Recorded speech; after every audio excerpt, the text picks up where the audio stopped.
Thursday Night Live with Bill Tucci. Behold his mighty hand. Tucci gang, Tucci gang, Tucci gang, Tucci gang, Tucci gang, Tucci gang, Tucci gang. Just want to manage expectations.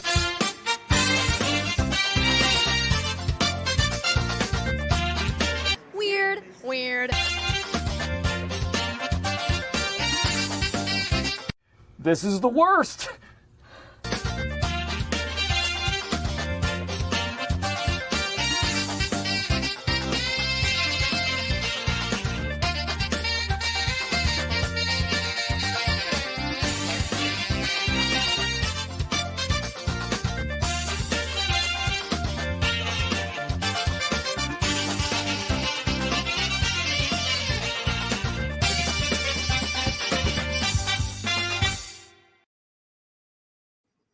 Ding! What's up, everybody? Teen Sensation Billy Tucci here.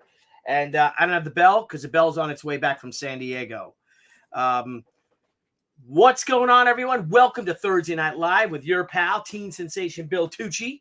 And, well, let's get things moving right along. Lots to talk about today. Lots going on at San Diego Comic-Con, a fantastic San Diego Comic-Con. One of our best ever. I would say, even with the height of the 90s, we're talking top 4 San Diego Comic-Cons. Problem is, I ran out of product. I had a lot more books. But we're going to talk about the show. And, of course, hopefully some friends will join us, of which one is already here. He was there. He is solely responsible for one of our new projects that is coming out. I'll show it to you guys right here. The Overstreet Price Guide. The 2024-2025 edition. Which number is this? 54th edition. I was able to do the covers, one Lady Death and She, that are interacting covers. And, well, without further ado, or a don't, why don't I bring in my friend, Mr. J.C. Vaughn. Bonsoir. Hello, old bean. How are you? I am. I'm good. I mean, I feel like at this point I can say I probably didn't get sick from the con. I really should wait till tomorrow to say that, but Yeah. Oh, look here! You jumped the gun here a little with the news. Oh, I'm sorry. I thought what's the news, Jeff? Let's talk about it. What's the news? About 6 o'clock this evening Eastern Daylight Time, I got the news that Diamond Comic Distributors has sold out of the hardcover edition of the She cover of the Overstreet Comic Book Price Guide number 54. And I can cap that off by saying that Gemstone Publishing is also sold out of that one. So congratulations to you, my friend. Congratulations to me for being smart enough to pick you to do the cover. Yes. And celebrate this incredible anniversary that both you and Brian Polito's Lady Death have in common. Yeah, and I think there's only like 100 Lady Death hardcovers left. Yeah, right? there's ballpark like that. I don't know the exact number because I don't know the number of pending orders at Diamond. I know there's some Diamond orders that won't be filled for the She hardcover. I do want to point out that if somebody wants this cover, right now there are still copies of the soft cover. Right. And they can get that. And by the way, sold out at Diamond and sold out at Gemstone does not mean your local retailer doesn't have it. They just came out last week, so there's a real good chance that your retailer or a nearby retailer will still have it. So you definitely should check that out before you panic and buy some other edition. Right. And I have mine. We took them off the website. We had to do the same. Yep. But the soft cover. But people already ordered from you will be getting them filled. They are in transit to you since we timed them to wait until you were back from San Diego. Yes. Well, thank you so much. We're so excited about it. We did get some that came today, and I think we got 4 sets of hardcovers and 8 sets of Lady Death soft. Yep. And so you'll be getting there's a bunch more in the works to fill your orders. You guys had, and I think this is a testament to your customers, your backers, our friends, that you sold way more hardcovers than softcovers. That's pretty cool. And one of the things that people don't get is because they're slightly different size-wise, just the overlap on the edges on the hardcovers, that you had to work with my editor, Mark Huseman, to make sure that the background worked on both. Yes. And of course, we should mention the incredible colors from Wes Hartman. Oh my goodness, yeah, he did a bang up to capital job. He did. Yep. But can we say hello to everyone, Jeff? Absolutely. Look at Rowan. Good to see you. In the chat here, Al, Stippling Vaughn, and also give my love to Mrs. Stipp. I love this tobacco vanilla, handmade candle. Bullet, of course. Good to see you. Who else we got here? Marcus Killigrew. Have you met Marcus Killigrew? I don't believe I've met Marcus, but Marcus is in the chat all the time and is a wonderful supporter. Yeah, you and Marcus would get along like peas and carrots. Now, wait a second. He wasn't one of the guys that came to Free Comic Book Day, right? No, he did not. Okay, no. All right. I would have felt bad if I met him and didn't remember. He had his high school. Alma. Hi, Alma. Good to see you. We got Ben. How you doing, Ben? This is exciting. Oh, behave. I love that. Comic books in cahoots. I like that one. Yes, Citizen Ronan. Oh, my cousin Tina is watching. Hey, honey. Hello, Tina. That's my comic books in cahoots. Billy wins again. Winning hashtag. Those look thick. Yeah, they do look thick, don't they? It's 1,120 pages plus foldouts. 1,100 and what? 1,120 pages plus foldouts. You could knock someone out with one of these. Look at that. That's a great murder mystery right there. It really is. And if you guys are into firearms, you could open this up and cut it out, and you could place a small, like a Kimber Micro 9. I'm sorry, but I can't advocate defacing your Overstreet Comic Book Press guy. Tarts 9, good to see you. Hell Comics Gate. Ronaldo Torres is back. Mrs. Stippling, thank you so much. You are the best. So I'm glad everyone's here. Jeff, what an excitingly exhaustive week we had. I gotta say, you were in high gear. The booth always had people there. When I came by, you were very active. I had the most panels I ever had. We had a good one together. Yep, you had fantastic attendance at the comic book couples panel. And so I think that's becoming a mainstay of that convention, which is cool. Yes, and I actually, speaking of that, it went over so well.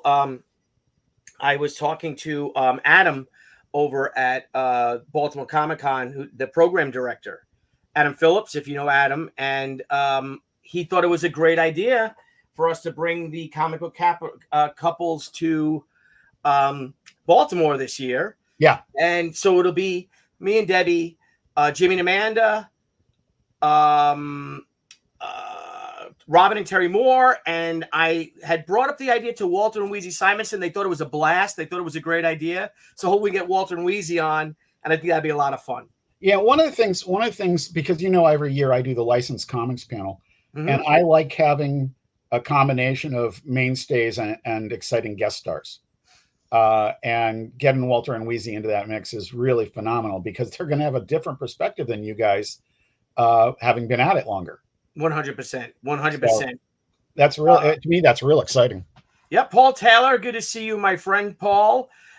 We have another guest joining us, a wild man, maybe the most dangerous retailer in all of comics, the bane of Dan DiDio and DC Comics, but a good chap, all around chap. My friends, the one, the only, Mr. Dennis Barger Jr. What's up? What is up, Billy Tucci? You survived, didn't you? Well, I'm still on my way back. I am live from the Vegas airport. Oh, my. Wow, you're still out. And did you see Jeff Kaufman at all in Vegas? No. Kaufman went to Vegas. I went to Phoenix. And I was chilling at Phoenix, and I had the best weather there. So my connection is through Vegas. Go back to Detroit. So, Dennis, I've got a question. Can you really say? I have an answer. Can you really say chilling with Arizona?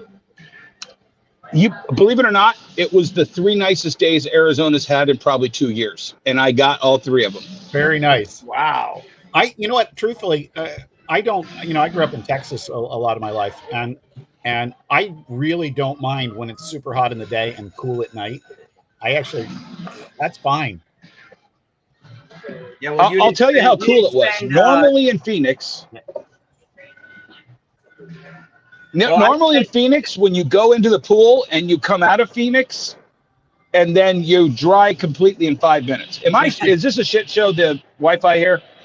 No, you're getting doing you. okay. Just You're a little okay. delay. You're fine. I got a bunch of things to. How long to your flight, Dennis? How long can you be with us? Dennis, how long can you be with us? Can you not hear? You're lagging. I'm having some problem. No. How long can you be with us? I got an hour. Oh, okay.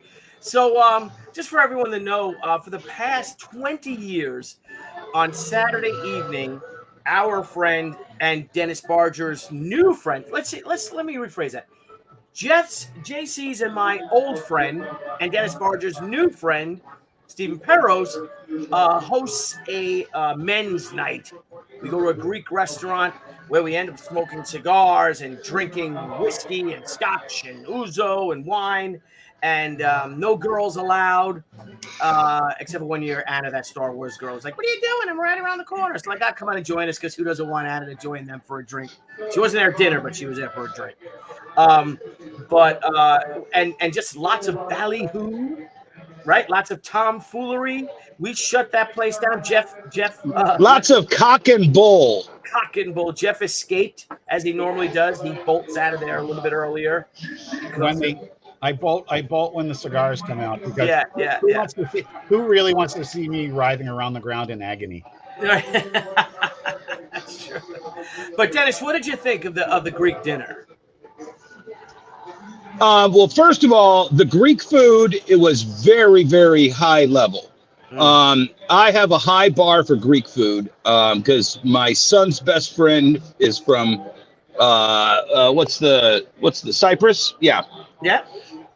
So we get treated to some of the best Greek food. That was definitely a 9.5 out of 10 as far as the best Greek food I've had. Love to hear it. Love to hear it. And the company was great. So the company was. Here's the thing. It kind of reminded me of that scene in My Blue Heaven when they all figure out that they put all the witness relocation people in one place and they have that first dinner together. That's what it reminded me of. It was like TUCCI'S relocation program. Well, you fit right in, and I'm glad you joined us. It's a very select group. And you're now in the family. So you have to, I love it. I'm there every year. That's your Saturday night. So you're if you go next year, you're definitely in. I look forward to it because it's my most relaxing evening. Because Tuesday night we get in, we set up Tuesday night. Debbie and I go out to a date night dinner. But you're talking about the show. You're preparing. Of course, Wednesday night the show ends at 9:00, so you're just exhausted, and you end up finding dinner, which we went to a great place called the Lion's Share. Thursday we did our comic book couples panel, so we got to go out with our older friends, as I was saying earlier, with the Politos, the Juscos, the Moores, Jimmy and Amanda, Soloff came, Linda Jusco's sister joined us. It was a great dinner. Friday night was Soloff's dinner where I got pinched. My wife pinched me because I was in trouble. It was all Jeff's You obviously did something wrong. Something wrong. Apologize it. I didn't do anything wrong. Jeff, right? I didn't do anything wrong. I don't think I feel safe saying that. I know. Deb is infallible. Haven't you understood this yet? It wasn't me, but she was a pistol. But anywho, and then of course Saturday night is well, the best part of Saturday night, for those who have never been to Comic-Con or done any of what Tucci does at Comic-Con, the best part of Saturday night is Saturday at 7, you're over the hump. If you haven't set everything up right and you haven't made your nut by Saturday at 7:00, there's no sense in worrying. Sunday is the gravy. If you're doing everything right, Sunday is the gravy. Saturday night is the night to let your hair down and have fun. 100%. And we did. We had fun. Yeah. We laughed. Till 1:15 in the morning. which was like 3:15 in the morning to us, just Yeah. 3 days earlier. AKA 4:15. Yeah, so Yeah. it was a lot of fun. And I'm just glad you joined us. Again, the cigars. were JC, great. who was the guy sitting next to you between you and Tucci? It's the writer Joe Core. He wrote Okay. a lot of animated stuff, including the Batman, among other things. Yeah. Oh wow. Well, here's the thing. So first impressions of the Steve's, Greek fiesta. Everybody had interesting conversations. I was jumping in with Isaiah, but I'm listening to JC and Joe. I'm listening to Tucci and Steve. I had a Steve next to me. I can't remember which Steve that was. Everybody was having Millendorf, my kid from high school, buddy from high school. right. So everybody had these great conversations, and none of it was like in one track. Everybody was just everywhere, and it was just amazing to watch a eclectic group of 20 men just absolutely just enjoy an evening. Indeed, and that's what it was. Not that there's anything wrong with that. No. No, it was good. It was great to be a misogynist for the evening, and curse and throw things. I don't see any of that going on. What are you talking about? There was lots of that, wasn't there? Well, So- and the other thing, I'm sorry to interrupt you, Billy, because I was just so overwhelmed by the night. But you didn't talk about it, but that whole half of the restaurant was yours and Yeah. Steve's. Well, That was just like, if a ton of people had come in, I'm pretty sure they wouldn't even have sat them over there for fear that, And Dennis, I can tell you from attending for a few years, that's absolutely the case. yeah. If those people are there when we get there, they let them finish up. They don't put anybody else over there. Yeah. And honestly, they've been going to this restaurant for a long time, so it's a pretty great relationship. Yeah, and Paul tells us belly dancers, not quite, but back in the day, in the early days of this, there was table dancing, and the girls would. Yeah, dance but it at was the table. you. No, it wasn't me. I didn't do that. It was Barry Orkin's wife, Alona, though. See, this is what we got to do. Maybe we should get a table full of gals to sit at another table, just so we can say, dance for me. Dance for me. What do you think this is, like from Russia with Love or something? I don't know. I'm thinking like Dr. Zhivago. I don't know, Zorba the Greek. But it was a great time. Great time. And we have we have conversations going forward to next year. So but anyway, Absolutely. lots of stuff came on if you had missed this, Dennis, I don't know if you had seen, but the and Lady Death Overstreet guide, the Overstreet price guide to collecting comics. AKA the Overstreet comic book price guide. Cover editions. The She is sold out completely. The She hardcover. Hardcover sold out completely, and there's about 100 Lady Deaths left. That's it. Yeah, let's not throw that 100 around just too easily, because, like I said, I don't know how many 36 orders left. No, but the big news is, it's sold out.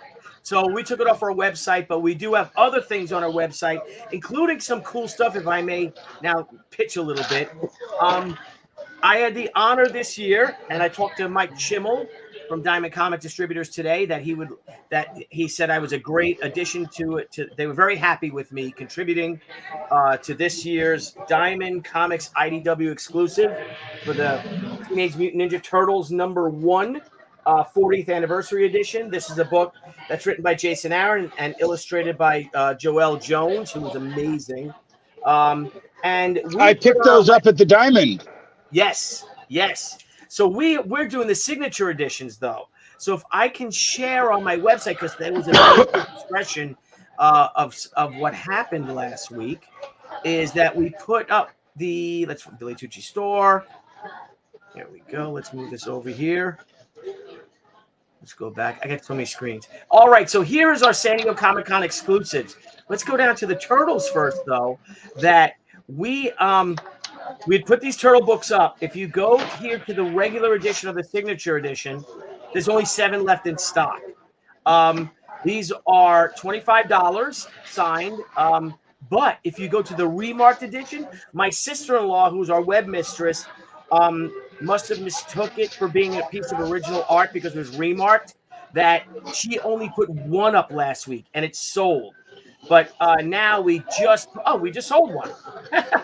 Debbie put up 25 of them, of these remarked editions. And I will be sketching tomorrow. I'll be maybe around lunchtime or in the morning. I will be doing my remarks on these turtle books. So there's only 25 of them left. There's only 7 of these left. There's only, I think, 100. There was 25 of these and 100 of these. That's it, of the signature editions. And I want to thank everyone who did buy it. But you can find it right now on www.moron.com.com. Thank you, Billy. Hey, Dennis. No, at BillyTucci.com. Dennis, when you're not when you're talking, we hear you fine. But when you're not talking, we hear like overwhelming background noise. When you're not talking, can you mute? Oh. Excellent. So what else we got? Another cool thing is that we had Rob Liefeld graciously. I did the cover to Rob one of 3 to Rob Liefeld's. I'm going to go big on me for a minute. Yeah, absolutely. Okay, so I did the cover to the Avengelyne #1 30th anniversary edition. This is the regular edition. So when we put them up on the website, I'll check. I think there's only 7 of these. It's a signature edition of that book. It's a gorgeous book. I'm very proud of the cover. It's in the bag. And I think there's only 7 of these holofoils. I'll take it out of the bag because it's really cool looking. So I don't know how much they are. I think there's only Rob. So here's the holofoil edition. Cool, Rob Liefeld. That actually looks really nice. It's nice. Even the logo in the back is in a holofoil. But there's only 7. Don't touch it. Get the white gloves out. I know. I have a kind of a black glove. But yeah. So there's only 7 of these. I think these are 80, and these are 60. Again, we're trying to do like with Rob's prices because it is very rare. But if you guys want them, they're on www.billytucci.com. The address is in the description. And I will share my screen, and we'll go to it. So right here, yeah, $60. So here is the signature edition. 6. So we sold 1. All right. So here is the book, and if you want the holofoil, yeah, we sold 1 of those too. So there's the holofoil edition. Gorgeous. And of course, they're all signed because they are the signature edition. I even threw up the original art. I put it up for $2,400 because I don't really want to sell it. So you priced it not to sell. Yeah, I priced it not to sell, but if somebody wants it, then by George, you can have it. I don't think you should underestimate yourself. $2,400 still a trigger pulling price. Oh well, yeah. For art, we do well with our with our original art sales. How do you do with your unoriginal art sales? My unoriginal art sales is even better than my original art sales.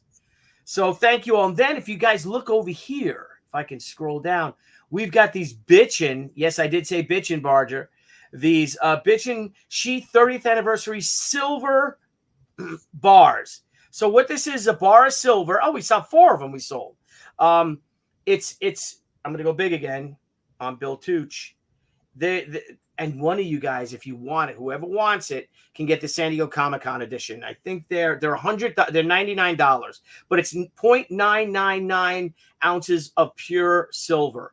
And you've got it's in its little protective thing because I don't want to mess it up. You might even want to say Hi-Yo Silver. Hi-Yo Silver. Of course, it comes. Thank you. It comes with a certificate of authenticity. Here's a San Diego Comic-Con edition. If anybody wants it, just message me and you can have this one. We brought 3 of them with us and we didn't get them until Saturday afternoon, but we did sell the first 2, like Saturday night and Sunday. But they're on there too. It's a super collectible for our 30th anniversary. And if you guys would like to get it, it's on there. Something super cool. And I'm pretty excited about all the wonderful things we have. And of course, it's amazing. It's just amazing that you find new ideas of how to put the she love out there, just like Brian Polito does. He's got Zippo lighters and You know, you guys have been like on the cutting edge for 30 years, both of you guys together. And it's amazing to watch. Yeah. You have a lighter too. There you go. Zippo lighters, man. We got all that stuff. So we'll be doing the Zippo lighters too. A lot of big things for the 30th anniversary this fall. Another cool thing is we hang on a second. I gotta chime in here, Billy. Yes, right in the center of the screen there, the button there celebrating 30 years. Yes. And listen, it's a great button for $4. It's a real nice size and everything else like that. But how cool is it that everybody that came to our Overstreet panel for the 30th anniversary got one of these free? Yep, everyone who came to the panel got one for free. And then the rest we have to pay for them because I had to make them. And they ain't cheap; they're oversized. But not just. So here's a story: you actually going to get, if you buy one, you get 2 buttons for free because the first version we made says celebrating 30 years, 1994 to 2024. Instead of saying 1994 to 2024, it says 1994 to 2004.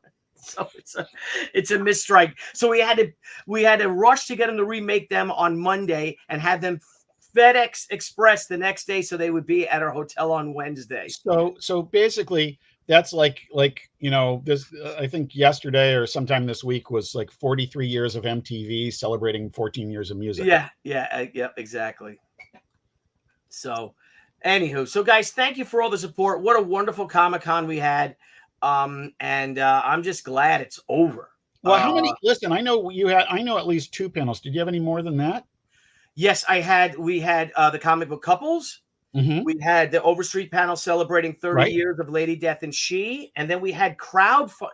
Wow, what an interesting segue right here. We had crowdfund your comics like a pro. Oh yeah, there's some big news at this one that I didn't get to come to because I was at another panel. A lot of cool people, a lot of young creators are interested in doing Indiegogos and Kickstarters, including Steve Ditko's nephew and nieces that were there. Wow. Yeah, dude. Because I'm looking at the shirts and I'm like, A is A.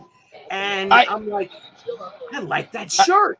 So I go out and Brian Polito said, and it's what's his first name? Mark, I think. Mark Ditko. Mark Ditko. Yeah, and he goes, and Steve Ditko's nephew, Mark Ditko, is here. So I got to meet them and I got to meet Kirby's granddaughter and great granddaughter. Oh. They were over talking to Mike Richardson at Dark Horse, and she's got the Jack Kirby shirt, and her daughter is getting into art as well. And Mike is like, well, you have a name you can drop if you need to. Yeah, I'd say yeah, so. I think that's a pretty fair observation. You know, I've had one of the great things about Comic-Con, and this doesn't apply just to San Diego. This is just one of those things that, and I always feel like, you know, if you don't get energy out of this, that sort of helps make up for the tumult of our careers in comics, the ups and downs and everything else like that. If you can't draw energy from the cool experiences, you're missing out. Like one year, right before New York Comic-Con opened, I was sitting talking to my friend Nikki Wheeler Nicholson, whose grandfather started DC Comics. And my other friend, Jason Goodman, comes walking up. And so I got to introduce the granddaughter of the founder of DC to the grandson of the founder of Marvel. I didn't get a cent in my bank account for that, but I've been telling this story for freaking years now, and it makes me happy every time. Sometimes the stories are... One of my favorite Comic-Con moments, I was out on the front porch, you know, around where the steps are that are closed off now between C and D. Yeah. And this is around 2001-ish. And I'm smoking with Bob Schreck on the front porch, the front steps. Yeah. And up pulls a taxi, because this is how long ago it was. You could literally pull a taxi right up in front of Comic-Con. And out walk these 2 kids that could barely speak English. And it's Fabio and Gabriel that just flew in from Brazil, and they're doing their first portfolio review to Bob Schreck. Fabio and Gabriel who? Fabio Moon and Gabriel Ba. Oh, I'm not familiar with their work. I guess they're super. Oh, you should be. I know. They're huge. Yeah, they're huge in the kind of DC Vertigo era, you know. cool. Okay. Real quick, did any of the panels get recorded? All the panels were recorded. Niall Scala is putting them together. They will be up here on the Pop XP. I think you should, Billy. I think you should say all your panels were recorded. I don't know all that of they all my were. panels because Yeah. they're all mine. They're Nine, all nine, nine, nine, nine. What is this? The one note songbook? Me, I me, me, guess me, so. me? Well, listen, we have another cool thing, and I know I'm shilling here. But Jeff, you said that there was a big announcement at the Crowdfund Your Comics Like a Pro. Yeah, panel. I really and you know what? I sort of knew this was coming, of course, but I really wanted to be there. But I was at another panel, so let's hear it. Yes. So Jimmy Palmiotti, Brian Polito, and I, and Amanda, of course, we have teamed up for a new comic series called The Deadly Trio. And what this is three space victims, three space vixens, and a cat, a space cat that have to band together to save the universe from this evil force that's coming. And each one of us created our characters. To the left, right here is Dorian by Jimmy and Amanda. She's a sort of a space, pirate type of thing. A lot of like fun, carefree, go lucky character. My character here is Rianne, and Rianne is I know I did that. So I came up with it because of Duran, but Rianne, and I should have given her more sexier costumes. I don't know why I didn't. I was thinking more she's like a pilot, but maybe for the next episode we'll do that. And Rianne is from this kaleidoscope type world, and she's literally a human mood ring where whatever her emotions are, her skin reflects that, and she has spots and stuff like that. And so here she's kind of calm and peaceful, but when she gets angry, she'll turn red, basically along the spectrum of the Roy G. Biv, the color spectrum. And even like the lines of her costume here, they all turn, they turn, say, blue here for calm, red, green for envy, etc. And then she can actually, her energy and her emotions are contagious. And so that's where that thing comes from. Brian Polito created Garga, who is this Frazetta-like was barbarian type of woman. She doesn't have a gun, so the gun is wrong in here. But she turns into this bat-like monster, and I could share some of the images of that as well. I have it in my Dropbox. I'll share that. But is this already done? And then the Kickstarter is just for release? No, yeah, the Kickstarter is gonna be in November. I'm working on my covers, so I'm working on cover designs. Here's Garga. But it's going to launch in November. I think November 2nd or something like that. But the book is all done. Did Billy freeze or did I freeze? You froze. Yeah, it must be you, Dennis. So, Billy, I see that. Very funny there.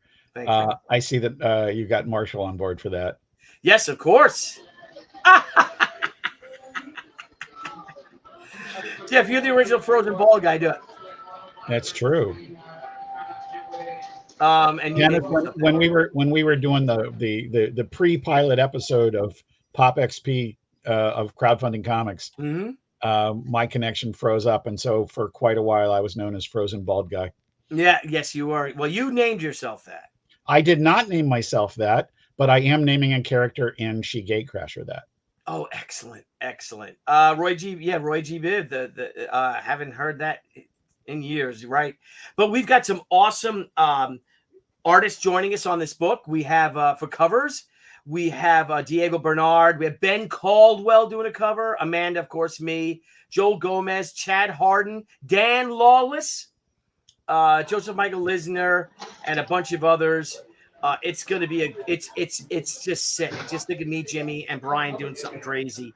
And it's a lot of fun. And if you don't mind, I'll share some things. And Jeff, we'll get to your books in a minute. Sure. But I want to share my Dropbox of the Deadly Trio, if I can. The Deadly Trio Dropbox. All right, let me move this over here. All right, so here are our characters, and also let's see if this works. Okay, so there's Rand, my character. There's Rocket, the space cat, Rocket Monkey. This is one of the pages. It's a full color book. Let's see if I can zoom in. Of course I can zoom in. Whoa, that's super zoomed in, isn't it, Jeff? It is. It would appear to be even more so. See if I can fit the page. Okay. Just gorgeous artwork. See some more. I'll show you Brian's characters and also here's like, okay, so here's this is let's go some more Deadly Trio. Gotta move this over. Let's grab something cool. Here's Garga when she's in her human form. Again, very Frazetta-esque. Very much so. Yep, the Brian Polito's character, and then she changes into this monster. She's still kind of hot though, you know what I mean? So she's Okay. a bat-like creature. We may have different definitions of hot. I'm sure we do, but you know. And then of course I'll show you Jimmy and Amanda's Dorian. Where's Dorian? There's Rocket. This Dorian. Yep, here's Dorian. She's really cute. You know, like I said, she's a cute space pilot, mechanic. She can fix anything. You know, I'm getting a serious Dave Stevens vibe off of all of this too.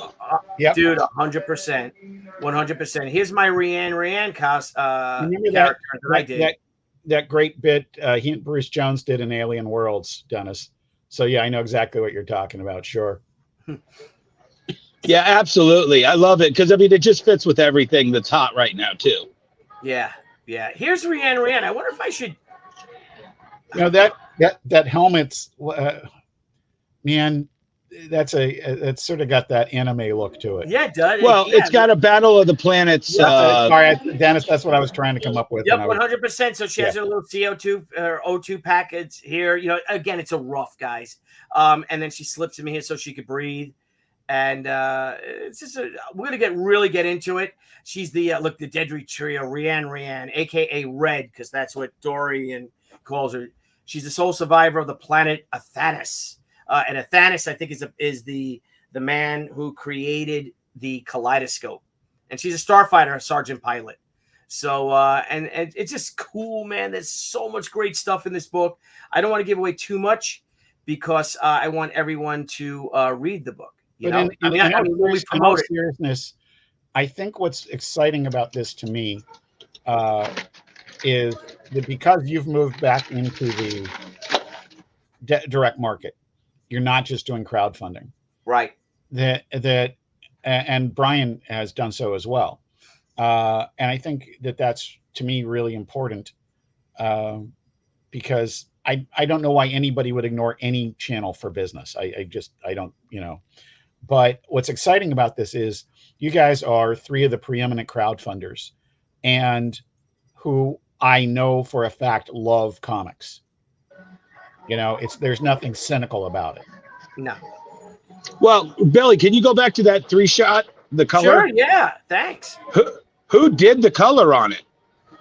The coloring is by I would just giving her notes. Hang on, let's see if it's here. The color, because the color is phenomenal on it. That's what grabbed me the first time I saw it. 100%. This book is like we're sparing. Well, Brian's paying for it. Most of it. We're sparing no expense. I will find out who the coloring is by, but it's just beautiful, this book. And these girls, again, they're all very super strong characters. They're all a lot of fun. They fight, but they have to team up together to, like I said, to save the universe. But the colorist on this book is, and I'll present it again. And anyone starts ordering stuff from us, if you guys order all of our San Diego Comic-Con stuff, you will get the little preview poster. It's a mini poster that we had announcing it. Here, let's see who the colorist is. Sorry, I asked you a stumper question, Billy. It's only a Kickstarter. If I go my email, I'll have it. Let's see, email. Nobody wants to see you go in your email. No, I'm not going to go my email live. I'm going to go my. See if this colorist there. Calissa Gore. That's our the enemy. Which the Calissa Gore, the enemy is actually Brian Polito's character Gorga's sister, and she's leading this massive army, this death army that's just bent on enslaving the universe, and those that the people that do not bend a knee to her, she exterminates them. So now they're heading to Earth.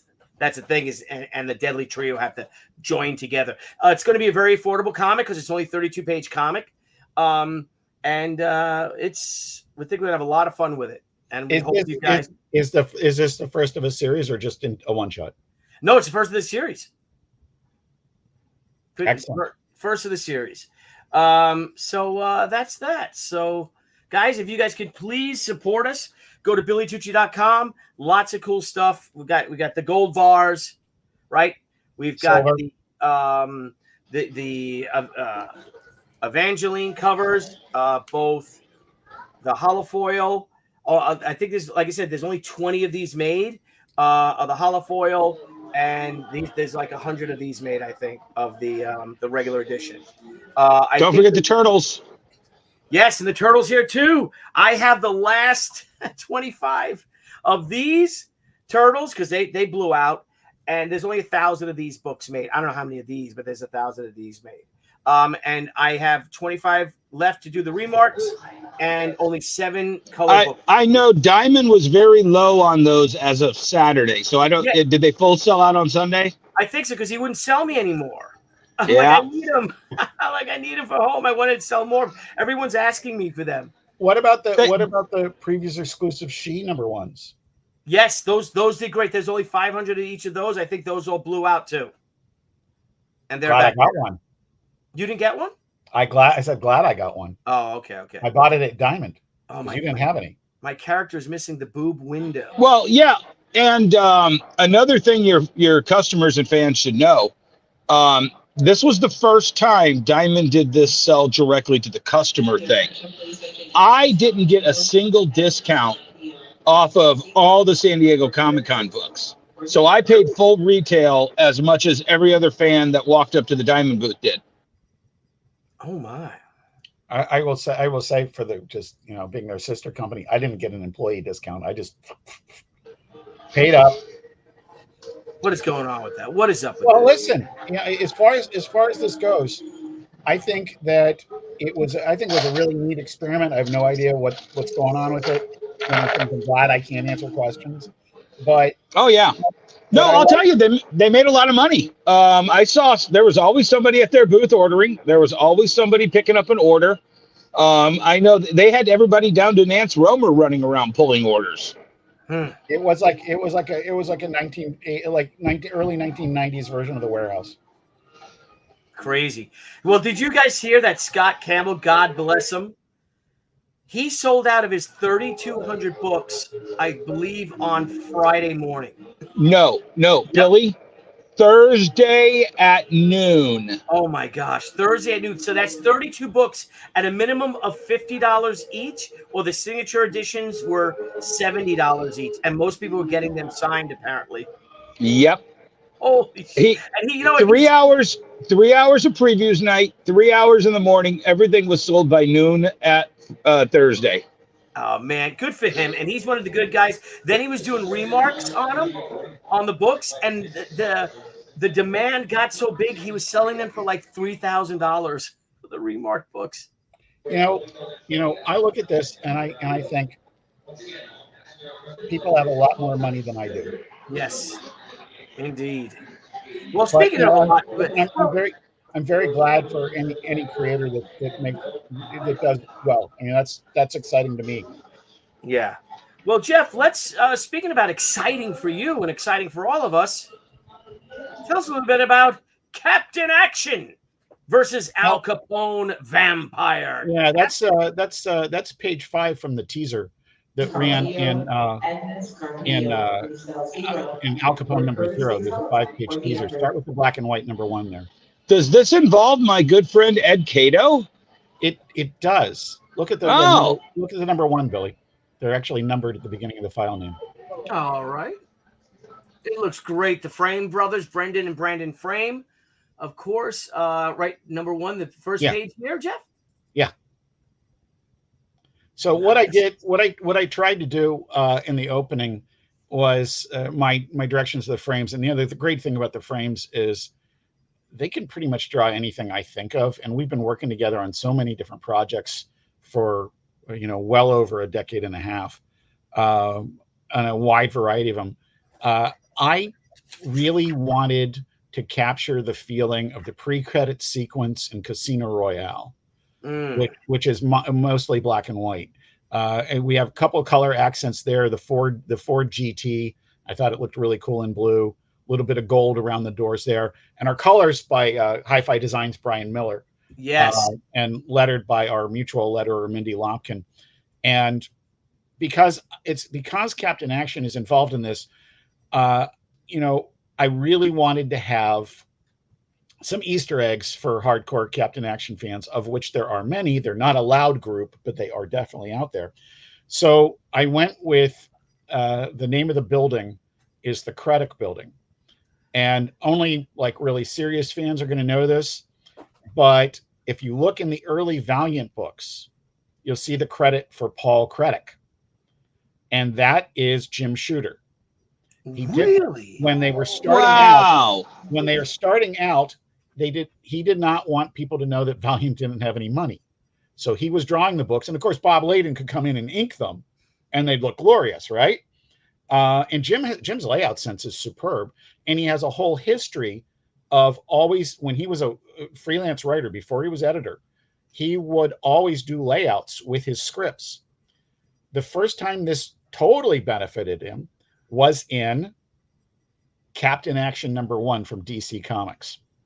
Because Wally Wood, who notoriously was not that fond of writers, took Jim's layouts, and Wally always signed his work, right? You always find that famous Wood signature, that little block, almost Old English looking. Because Jim had done layouts, he treated him like another artist, put his credit in too. And so Jim had been writing for DC for several years at that point, but his first published credit is Captain Action #1. So Billy, if you go to page 2,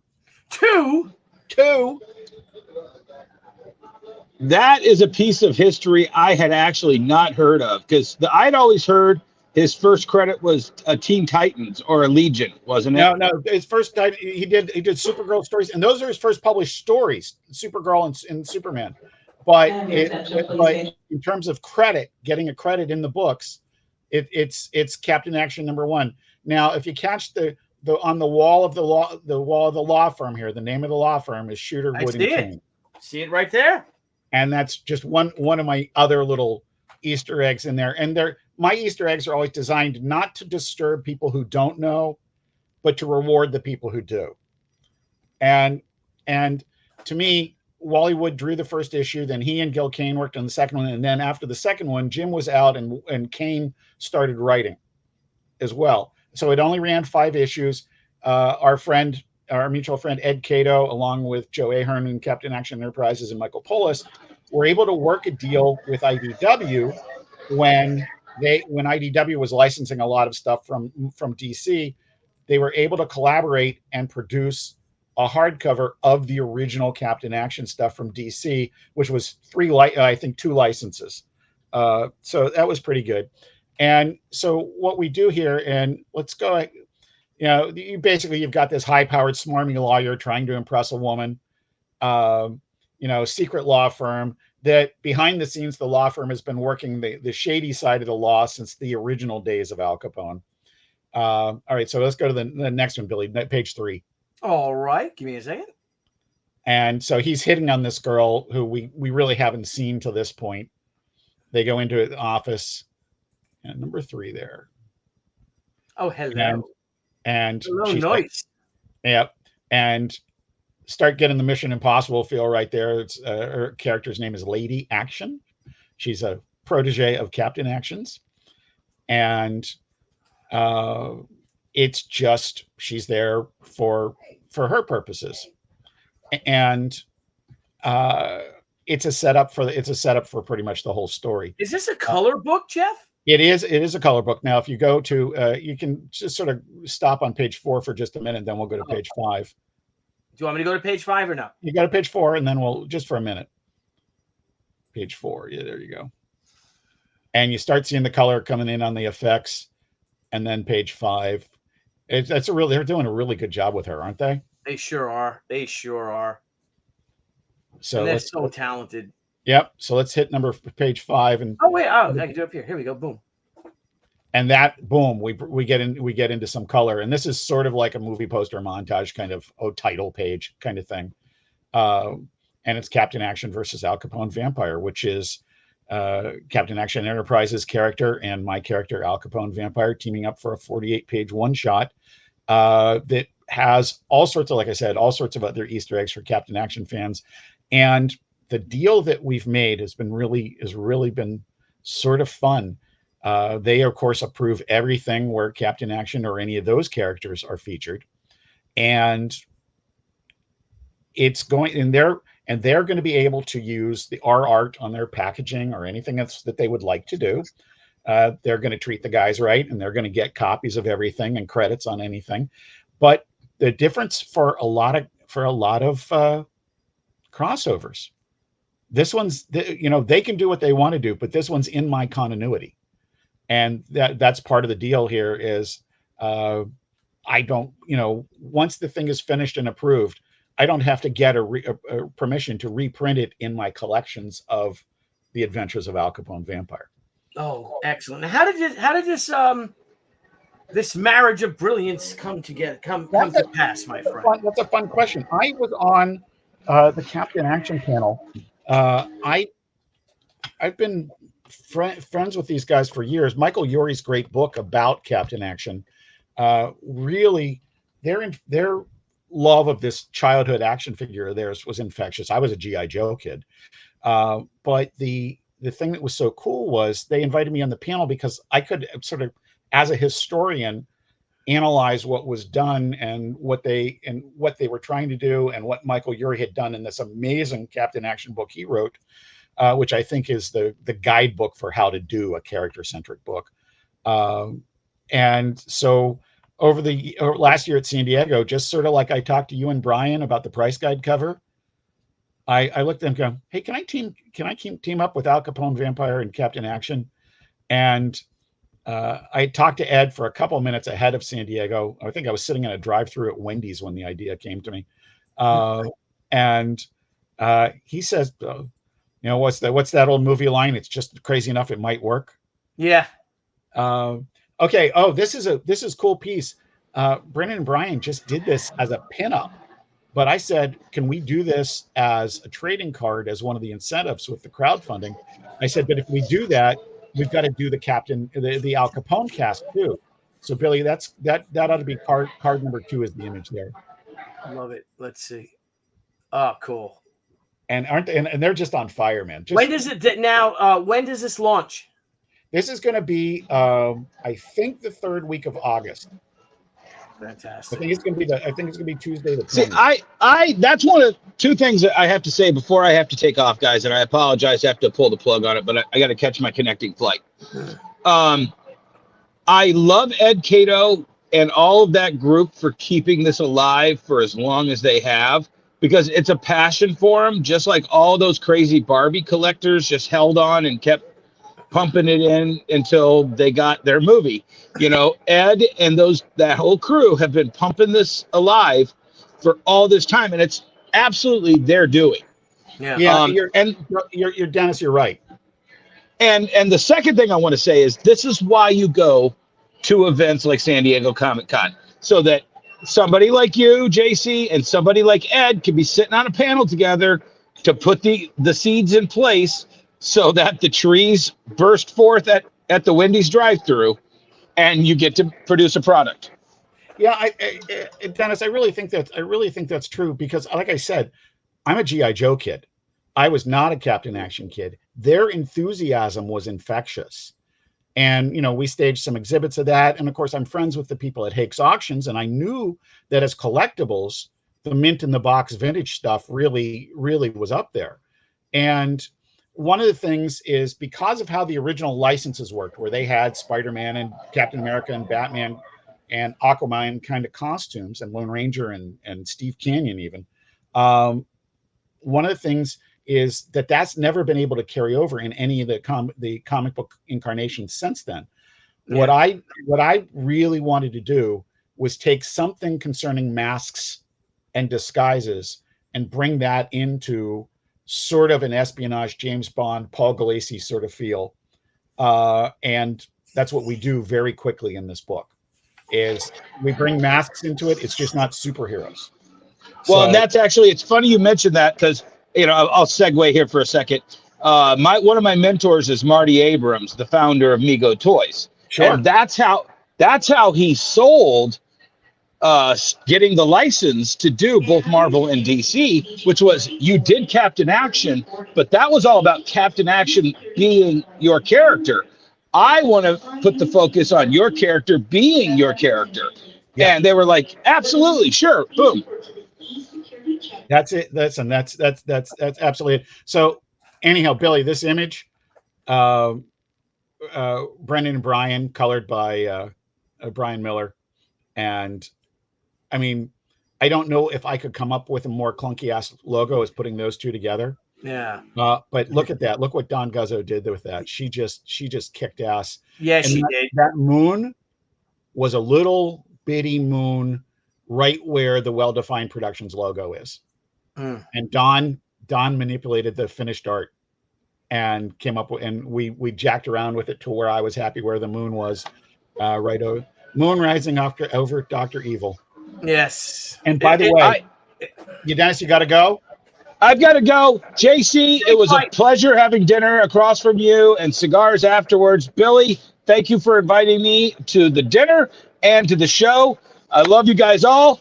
And till we meet again. Safe travels, brother. Thank you. Bye. Fun guy. So what's funny is there's a great example of you hear all the stories about Dennis, right? Yeah. And you get to meet him, and I don't think I think most of the people at the dinner didn't talk politics. Probably good, but we had a fun freaking conversation that was, as he said, very wide ranging. Yeah. And that was true across the table. Now I want to talk a little bit about we just had I think it was Marcus or somebody just mentioned that a nice Easter egg, or maybe it was something you posted. Yeah, it was Nicholas Kier. That's great. Nicholas, great. Thank you, Nicholas, fellow Texan. Another Easter egg.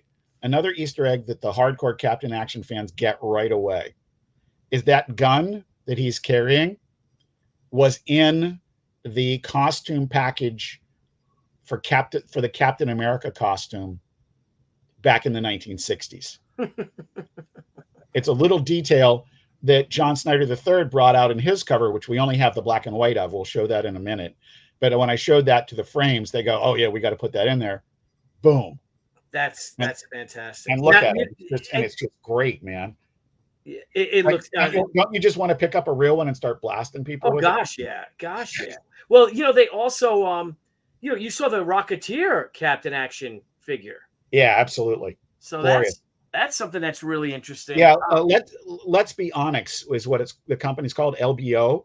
Mm-hmm. They're the ones making the new Captain Action figures, and that includes the Rocketeer outfit, which I saw on our panel while I was there, and it was spectacular. And this is John's. John just did an amazing cover for me on Al Capone #0. And this gun right there, and also down at the bottom, Captain Action's sword. The Captain Action guys just went nuts for him because he got him so right. So great.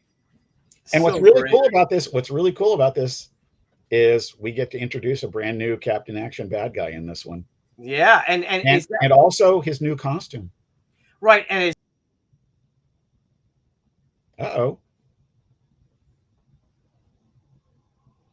wow, we lost Billy.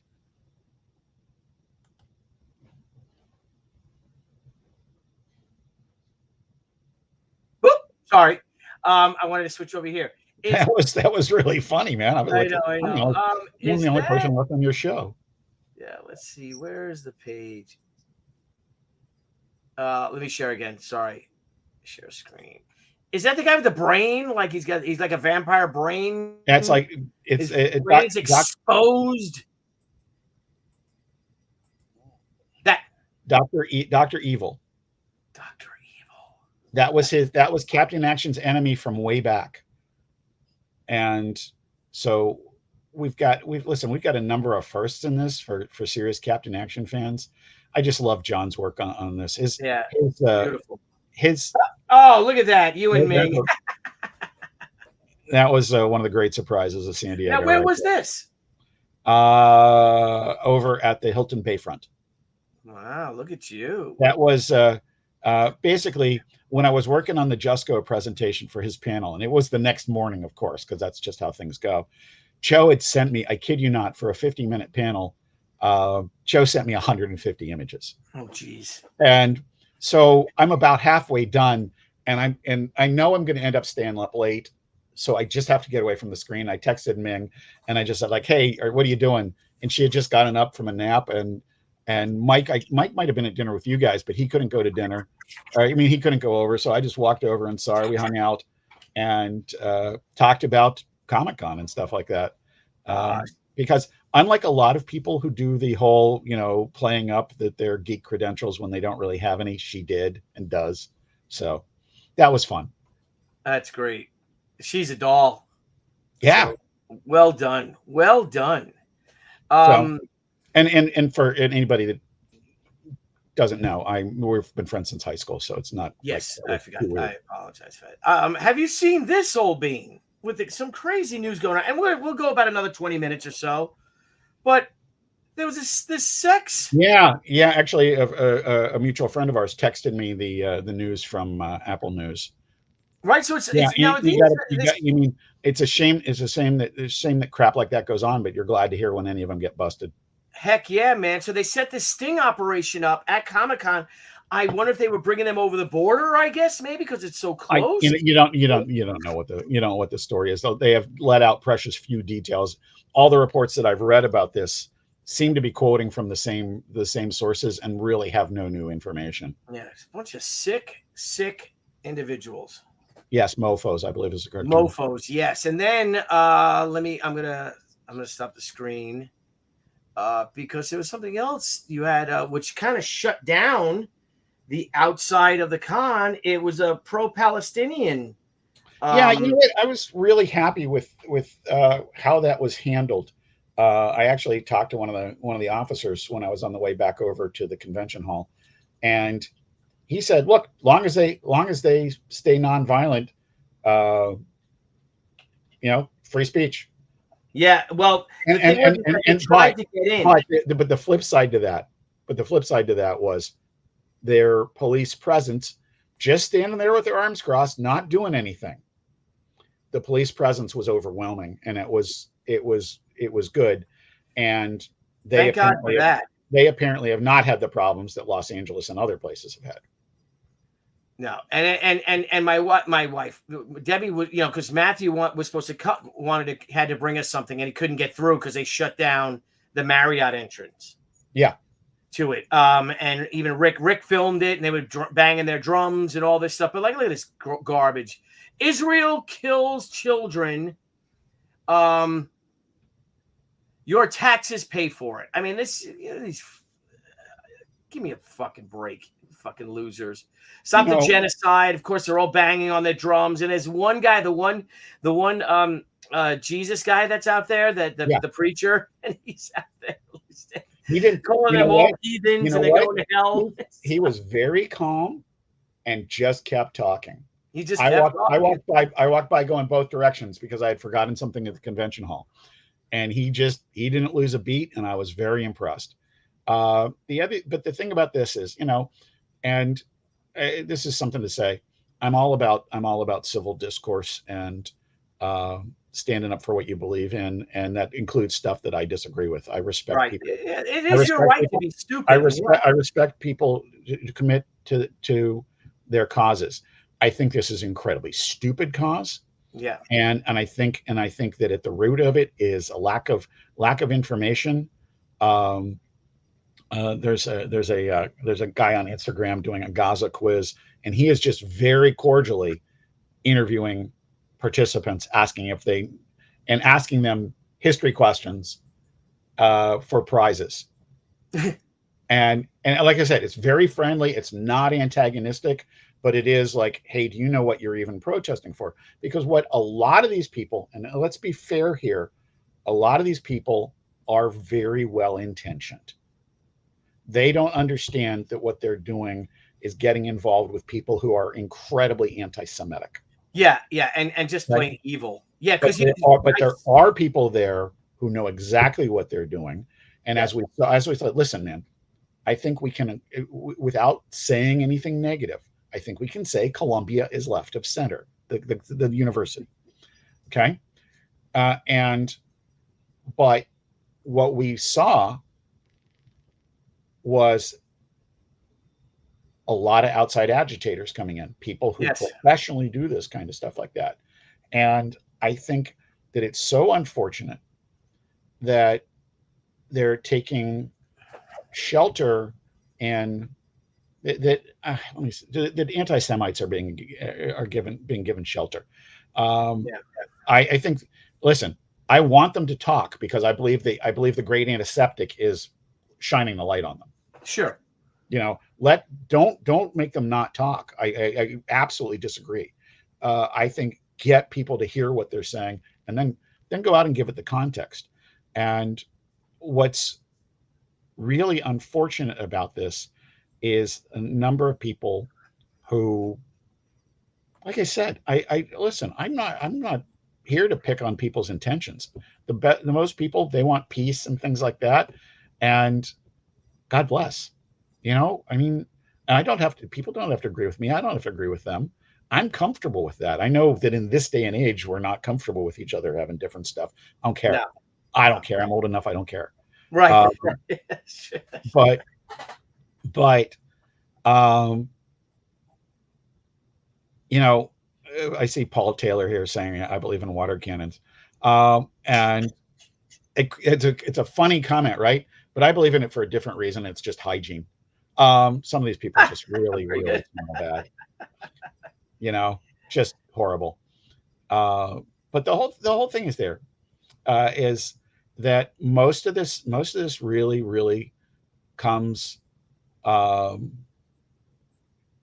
just there's so much ignorance going around.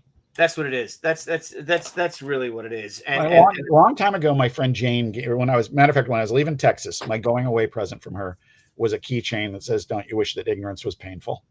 Do you wish that what? Ignorance was painful. Yeah, that's very good. I always love that one. I love that too. I love it.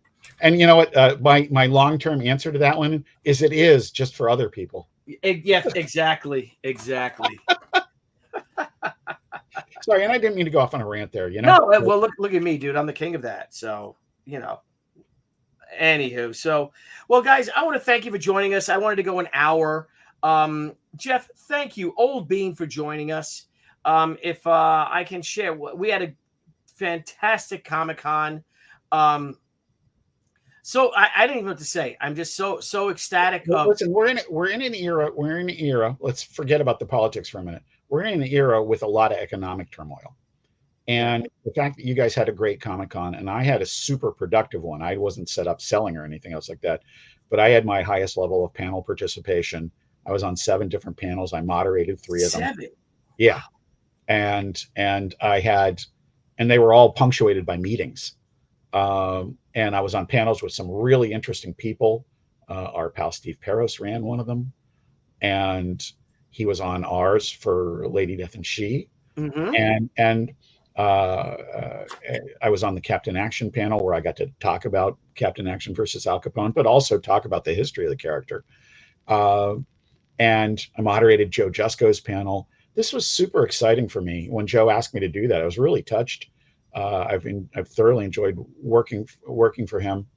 Oh, you got a super chat here, Billy. We got to get this in before we go.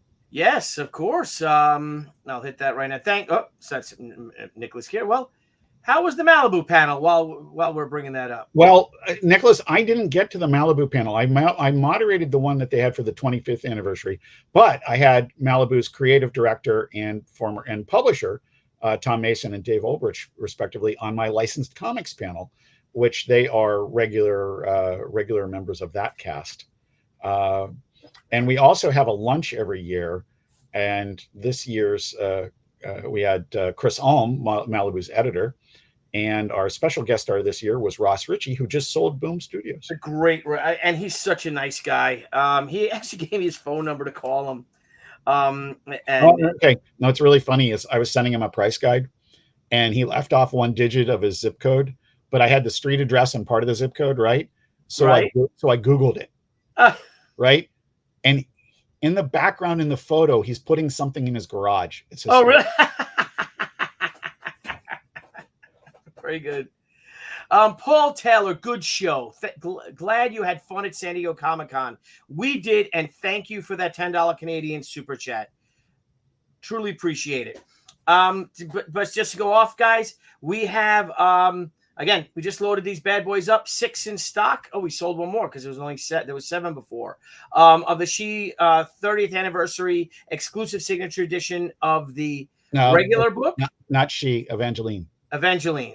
I'm so tired. You are. I am so tired. That's supposed to say the holofoil. Wait. No, holofoil is next to it. Foil. Okay, here they go. Foil signature edition. Okay, great. You sold one of each. We sold one of them too. Thank you, guys. So the Avengelyne books are up. They're going to be out. There's only 7 left of each. Again, we have our terrific silver bar with the it's gorgeous. Our San Diego Celebration books, which are my favorite illustrations these past 30 years, that all debuted at San Diego Comic-Con. Of course, the button for only $4. You get 2 buttons for $4. So huzzah! Also, Marcus has put the URL in there for the Overstreet Comic Book Price Guide. Just because we've talking about the She hardcover being sold out, there are still soft covers. Yes. Though I will say they do appear to be going pretty quickly as well. So strike while the iron is hot. Oh, yeah, strike while it's hot. We got these are our special editions that Black Metal blew out at San Diego. It looked really cool, man. So cool. Where is it? Do I have it here, or is it packed? I took it because I had a few of them. They're all gone. We have some here though. We have Do you have any of those that weren't the metal ones, or or is the black? Is the black only on the metal? Black ones? is the metal. Why does it say? I don't see. Oh, she's killing me with these numbers here. Maybe there's one left. I don't know. It's a pearl. It's only $30. It's a pearl edition. So we sold. There was 100 of them. We sold 74 of them. Of course, the Turtle books are here for the remarked edition. We have 24 in stock. We just loaded up when the show started. Of the regular edition. By the way, Yeah. Debbie did give me a couple to send to Wes, which I will be doing this. Oh, week. thank you. And of course, if you look here, soft cover, hard cover of the Lady Death. See, these should be taken off. Yeah. Yeah. She said she had taken them off. Yep. Oop, can't be found. Okay, it's off. Okay, great. The hard cover. Oops, I did it again, baby. But the soft covers, you can order the soft covers for sure. And we even have some of our older stuff still on there, St. Patty's Day and things like that. So, guys, thank you for an amazing week of everyone who came out to San Diego Comic-Con. Jeff, it was great hanging with you. I am so tired, buddy. Today was the first day I got back to work, really. But what does it say here? Marcus Kilgore. When am I going to bother you, Billy, next? Marcus Kilgore doesn't bother anyone. I don't. But my next convention appearance will be at Terrificon, which I will be doing in August. In September, we will be at the Baltimore Comic-Con. At October, we will be at New York Comic-Con only for one day.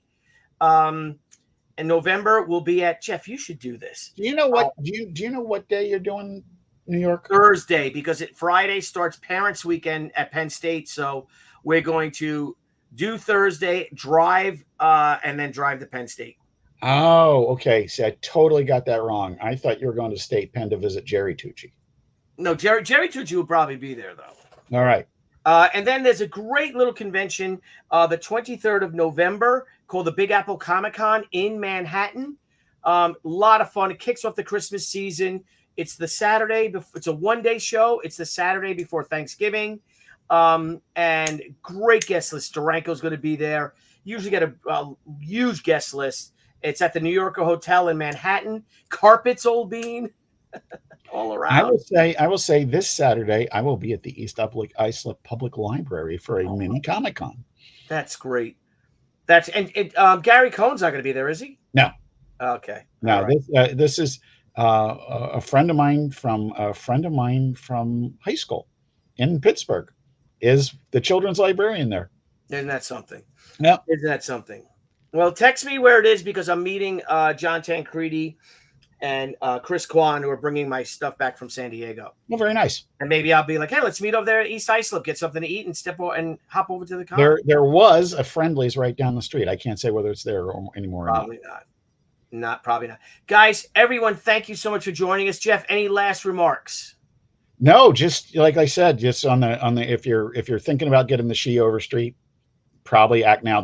And just to reiterate, just because it's sold out at Diamond and at Gemstone, your retailer may still have a hardcover. Please check it out with them. We want to do everything we can to support the retailers there. Absolutely. And Jeff, I will send you an invite tomorrow if you'd like to join me while I'll be doing my remarks on the Turtles book. By the way, it's a great cover. Oh, thank you. I can't wait. It was supposed to be. It's supposed to be an homage. It was just Leonardo. Listen. The ruff over there. Listen. I don't even talk anymore about it because I have an idea what you can do, and I'm going to be selfish. Well, I did the rough. Well, I think issue. I want you to do it for me. Oh, okay. Well, I think issue number 3 or 4 is individual covers. Mike Schiller had mentioned, so maybe that my Leonardo cover, which the rough is. This is the first episode, Jeff. I have not left my table. Yeah, but you still managed to disappear from the screen, though. Yeah, that's right. Anyway, it's over there. What's cool is like next year. So we have big plans for next year in San Diego. It's going to be like a Matsuri, like a celebration. And we're going to have cherry blossoms. Like that's the whole theme. We're introducing a new character. It's going to debut there with a preview edition. But I'm hoping that once again, Diamond comes to me to do a special Diamond Comics edition. It's also the 30th anniversary of Witchblade.